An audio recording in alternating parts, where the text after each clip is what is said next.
where, like, let's tell everybody where you from, and how, just because you've been doing this for a long time. Like, I know you, but I know nobody else really know you. But I, let's talk about, man, where you from and how you just got started doing this music thing, bro. Okay. Okay. So I'm born and raised originally from Queens, New York, South Side Queens, New York. Born out there, raised out there. Basically came up in the South Side of Queens. And as far as this music, I've been kind of off and on rapping since I was about maybe 13 years old. So my story is a little different. I kind of started doing Christian rap from actually the onset. I was introduced to groups like DC Talk and another Remember them? little known artist named Danny D Boy Rodriguez, who started off in the Bronx, New York, and then moved out to Dallas, Texas. Unfortunately, he lost his life actually trying to evangelize and witness to teens that were involved in gangs. And allegedly, the story is that the local gang leaders didn't like that, so they kind of got rid of him. But it was those two artists that actually got me started, and so I started kind of penning rhymes from about 13 years old. And of course, growing up in New York City, hip hop was everywhere. So, Yeah, yeah. but Facts. yeah, yeah. So you started penning rhymes. When you was 13. Um, what was life back there in New York, man? At 13, what was the atmosphere? What was there a lot of Christian rap around that time when you started rhyming, or what was the scene around that time? So, so the scene back then, let's see, I'm 13 at the time. So you got to think this is probably the mid 90s and everything like that. I'm really dating myself.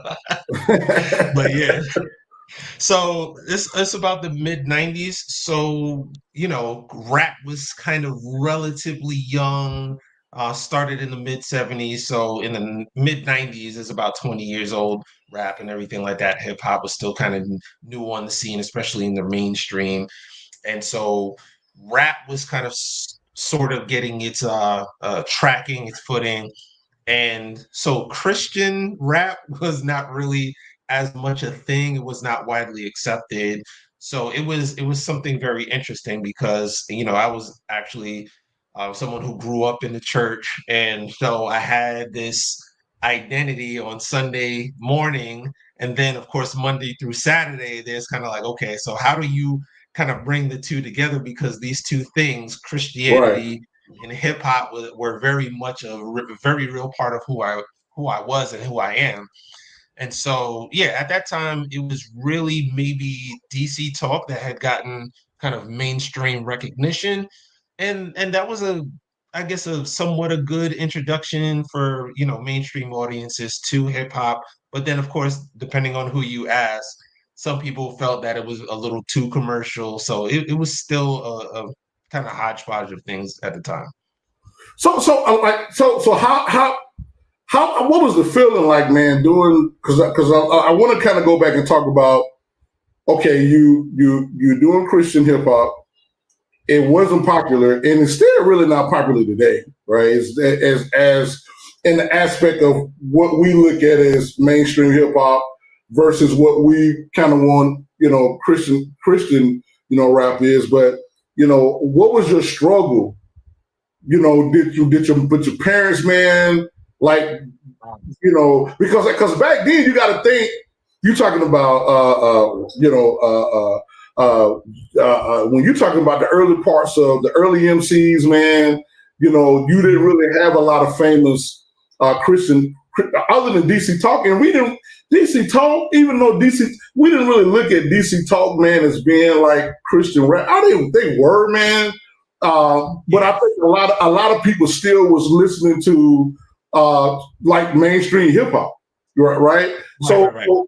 so what did your parents like? What did your parents say when you was trying to do Christian hip hop? Did they say, well, did they really at first did they say it was from the Lord, or did they say, oh man, that's that devil music? Why are you trying to do that? That ain't supposed to be in the church. Or what was that conversation like, man? Yeah.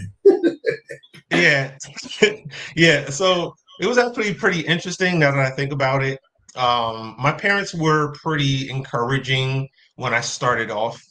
I remember clear as day, one of my early raps when I wrote it, I would write it a certain kind of way.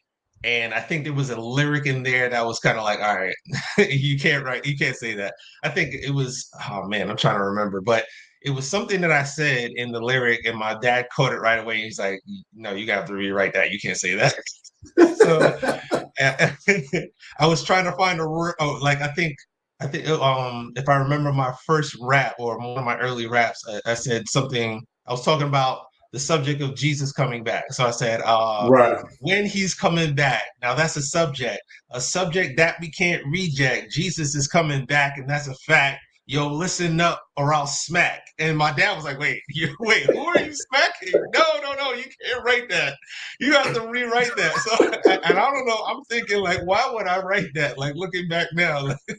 So my parents were pretty supportive of it because it was just one of those things where this was kind of coming onto the scene, and I had my mindset to do it within the church context, at the time.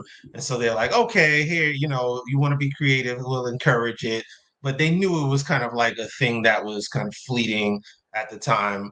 And it wasn't something that they were like, oh yeah, you're really good. You should really pursue this. It was like, okay, he wrote a rap, fine. He wants to do it in church here, just let him do it. And then we'll just go back to